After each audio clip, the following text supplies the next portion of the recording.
Hello friends, welcome to Josephine Shakila kitchen.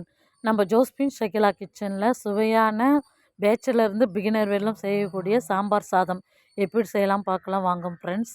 First ஒரு குக்கரில் தேவையான அளவு கடலை எண்ணெய் ஊற்றிக்கலாம் ஃப்ரெண்ட்ஸ். அதோடு கடுகு போட்டுக்கலாம், காஞ்ச மிளகா போட்டுக்கலாம் ஃப்ரெண்ட்ஸ். 2 கொத்து கருவேப்பிலை போட்டுக்கலாம் ஃப்ரெண்ட்ஸ். அதோடு வெங்காயம் ரெண்டு வெங்காயம் சேர்த்துக்கலாம் ஃப்ரெண்ட்ஸ். உங்களுக்கு குவான்டிட்டி பொறுத்து வெங்காயத்தை சேர்த்துங்க ஃப்ரெண்ட்ஸ். எல்லா வெங்காயம் போட்டு நல்லா ஒரு பொன்னிறமானோன்னு நல்லா வதக்குங்க ஃப்ரெண்ட்ஸ். அதோடு ஒரு காப்பி அரிசிக்கு நல்லா வதக்கினே இருக்கு. ஒரு காப்பி அரிசி எடுத்துக்கிறேன் ஃப்ரெண்ட்ஸ். நெக்ஸ்ட்டு தக்காளி போட்டுக்கலாம் ஃப்ரெண்ட்ஸ். உங்களுக்கு காரத்துக்கு ஏற்ற மாதிரி 2-3 பச்சை மிளகாய் சேர்த்துக்கலாம் ஃப்ரெண்ட்ஸ். பூண்டு அது கூட சேர்த்து நல்லா வதக்கலாம். நல்லா வதக்குங்க ஃப்ரெண்ட்ஸ். அதோடு தேவையான அளவு உப்பு போட்டுக்கலாம் ஃப்ரெண்ட்ஸ். அதோடு ஒரு காப்பி அரிசினா அரை காப்பி துவரம்பருப்பு எடுத்துக்கலாம் ஃப்ரெண்ட்ஸ். ரெண்டையும் ஒரு 10 நிமிஷம் ஊற வச்சுட்டு நல்லா கழுவி எடுத்து வைக்கலாம் ஃப்ரெண்ட்ஸ். நல்லா கழுவி எடுத்துக்கலாம். 2-3 டைமுக்கு கழுவி எடுத்துக்கலாம் ஃப்ரெண்ட்ஸ். அதோடு தக்காளி போட்டு பெருங்காயத்தூள் போட்டுக்கலாம் ஃப்ரெண்ட்ஸ். அதோடு வெட்டி வச்ச காயை சேர்த்துக்கலாம். பீன்ஸு, கேரட்டு, உங்களாண்ட எந்தெந்த காய் இருக்குதோ அந்த காயெல்லாம் போட்டு நல்லா வதக்கலாம் ஃப்ரெண்ட்ஸ். அதோடு கத்திரிக்காய் கத்திரிக்காய் சேர்த்து நல்லா வதக்குறோம் ஃப்ரெண்ட்ஸ். அதோடு தேவையான அளவு குழம்பு மிளகாய்த்தூள், அதோடு தண்ணி. ஒரு காப்பிடிக்கு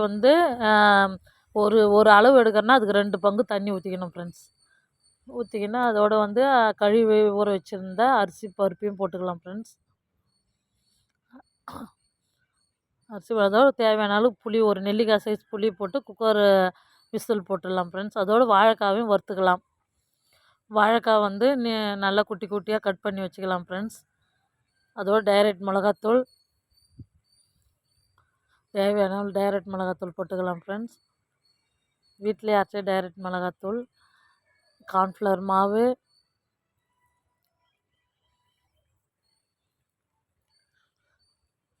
கருவேப்பிலை போட்டுக்கலாம் சார். நல்லா பொரிக்கும் போது வாசனை அதிகமாக இருக்கிறதுனால கருவேப்பிலை போட்டுன்னு கொஞ்சம் உப்பு போட்டுக்கின்னு நல்லா கிளறிக்கலாம் ஃப்ரெண்ட்ஸ். அவ்வளோதான். இதுக்கு வறுக்கிறதுக்கு நல்லா மொறுன்னு இருக்கும். இல்லை இஞ்சி பூண்டு பேஸ்ட்டு சேர்த்துக்கின்னு நல்லா அந்த தண்ணியும் அந்த காயும் ஒன்றா சேர்கிற மாரி நல்லா கலக்கிங்க ஃப்ரெண்ட்ஸ். அப்படியே கையோ ஸ்பூனோ எது யூஸ் பண்ணி கலக்கிங்க ஃப்ரெண்ட்ஸ். லைட்டாக தண்ணி ஊற்றி இது பண்ணு. அப்போ தான் அந்த இது ஊறும் ஃப்ரெண்ட்ஸ். அந்த காயோட அந்த மசாலாலாம் ஊறும் வாழைக்காய் கூட. குழந்தைங்கள்லேருந்து பெரியவங்க விரும்பி சாப்பிடுவாங்க ஃப்ரெண்ட்ஸ். நான் செய்கிற மெத்தடில் செய்து கொடுங்க ஃப்ரெண்ட்ஸ். அதோடு குக்கரும் விசில் வந்தாச்சு. ஒரு 3 விசில் வந்தோடனே ஸ்டவ்வை ஆஃப் பண்ணிடலாம் ஃப்ரெண்ட்ஸ். அதோடு எண்ணெய் காஞ்சது, அந்த நம்ம மேக்னேட் பண்ணி வச்சுருந்தா வாழைக்காய் போட்டு பொரிச்சு எடுத்துடலாம் ஃப்ரெண்ட்ஸ். எடுத்துட்டோம் ஃப்ரெண்ட்ஸ். அதுவும் குக்கர் விசில் வந்தாச்சு. சாப்பாடு ரெடி. இப்போ தாளிப்பை போட்டுக்கலாம். நெய் ஊற்றிக்கலாம் ஃப்ரெண்ட்ஸ். நெய் உங்களுக்கு தேவைக்கு ஏற்ற மாரி. எங்கள் வீட்டிலலாம் நெய் வாசனை அதிகமாக பிடிக்கிறதுனால மீடியமாக தான் நெய் ஊற்றிக்கும் ஃப்ரெண்ட்ஸ். அதோட சீரகம், பூண்டு, கடுகு சேர்த்து நல்லா வதக்கி அதோட சாம்பார் சாதத்தோடு சேர்த்துக்கலாம் ஃப்ரெண்ட்ஸ். சூப்பரான நம்ம தலன்னு சாம்பார் சாதம் ரெடியாகிடுச்சு ஃப்ரெண்ட்ஸ்.